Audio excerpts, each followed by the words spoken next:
नमस्कार किसान भाइयों, भूपेंद्र एग्री खेती में आप सभी का स्वागत है। आज हम आपको बताएंगे कि बाजरे की उन्नत खेती कैसे करें, यानी कि बीज बोने से लेकर फसल काटने तक संपूर्ण जानकारी इस वीडियो के माध्यम से साझा करने वाले हैं। तो वीडियो को अंत तक जरूर देखें, क्योंकि इस वीडियो में हर जरूरी बात A to Z बताई जाएंगी। तो चलिए दोस्तों, वीडियो में बिना समय गवाए वीडियो को शुरू करते हैं। तो सबसे पहले बात करते हैं अनुकूल समय। तो बाजरे की खेती के लिए जून और जुलाई का महीना उचित रहता है। इस महीने में फसल अच्छे से ग्रो होती है। अब बात करते हैं जलवायु और तापमान, यानी कि क्लाइमेट कंडीशन। बाजरे की फसल खरीफ मौसम की प्रमुख क्रॉप है और इस फसल को मध्यम तापक्रम की आवश्यकता होती है। टेम्परेचर की बात करें तो 12 से 15 डिग्री न्यूनतम टेम्परेचर और अधिकतम टेम्परेचर की बात करें 32 से 35 डिग्री तापमान अच्छा रहता है। इस तापक्रम में फसल की अच्छी ग्रोइंग होती है और अगर खरीफ मौसम में बारिश होती है तो सिंचाई करने की आवश्यकता नहीं होती। अब बात कर लेते हैं भूमि और खेत की तैयारी।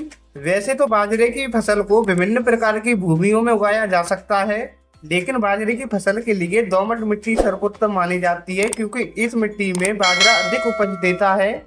अब बात करें मिट्टी यानी सॉइल की पीएच वैल्यू के बारे में, तो पीएच वैल्यू मिट्टी की 5.5 से 7.5 तक होनी चाहिए और जल निकास भी अच्छा होना चाहिए। अगर बारिश हो गई तो खेत में पानी निकल जाना चाहिए। अगर खेत में अधिक समय तक पानी भरा रहेगा तो बाजरे की क्रॉप है वो पीली पड़ जाएगी।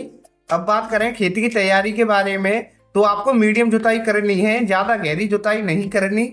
और अंतिम जुताई में 2 से 3 ट्रॉली सड़ी हुई गोबर की खाद अवश्य डालें और फिर उसके बाद रूटावेटर चलाकर मिट्टी को फुरफुरा बना लें। आइए अब बात करते हैं उन्नतशील किस्मों के बारे में।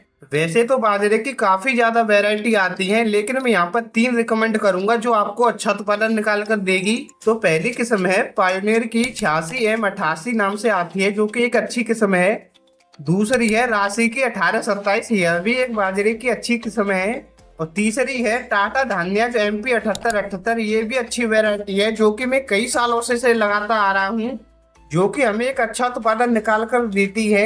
अब बात करते हैं सीड की रिक्वायरमेंट, यानी कि 1 एकड़ भूमि के लिए कितना बीज की आवश्यकता होती है। तो किसान साथियों, आप 1.5 से 2 kg प्रति एकड़ आप बीज ले सकते हैं। और बीज की बुवाई करने से पहले बीज को उपचार जरूर करें, क्योंकि बीज उपचार करने से जर्मिनेशन अच्छा होता है।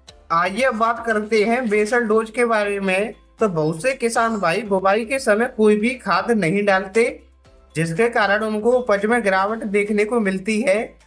तो साथियों, आप अच्छी उपज के लिए आपको लेना है single super phosphate SSP, powder form में आता है 50 kg, और DAP लेनी है 50 kg, और जिसके बाद आपको MOP यानी कि म्यूरेट ऑफ पोटाश 60% वाली लेनी है 20 kg।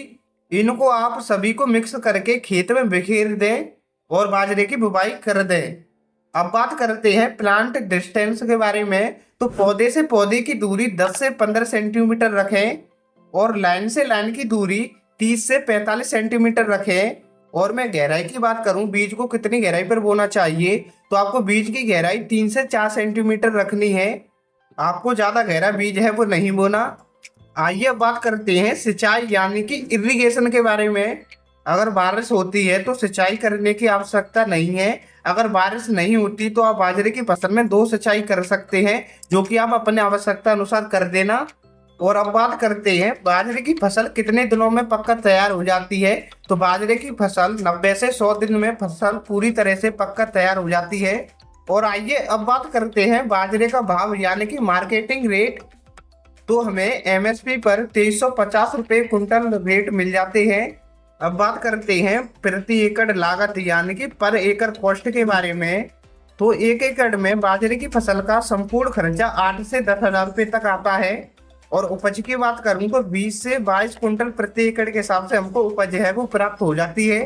और किसान साथियों, आप इसी प्रकार बाजरे की खेती करके पिछले साल से ज्यादा उत्पादन ले सकते हैं। आशा करता हूं आपको यह वीडियो पसंद आया होगा। अगर आपको यह वीडियो पसंद आई हो तो प्लीज वीडियो को एक लाइक करके चैनल को सब्सक्राइब जरूर करें और साथ ही बेल आइकन दबाकर ऑल नोटिफिकेशन पर क्लिक करें, जिससे जानकारी भरी वीडियो आपको सबसे पहले मिल सके।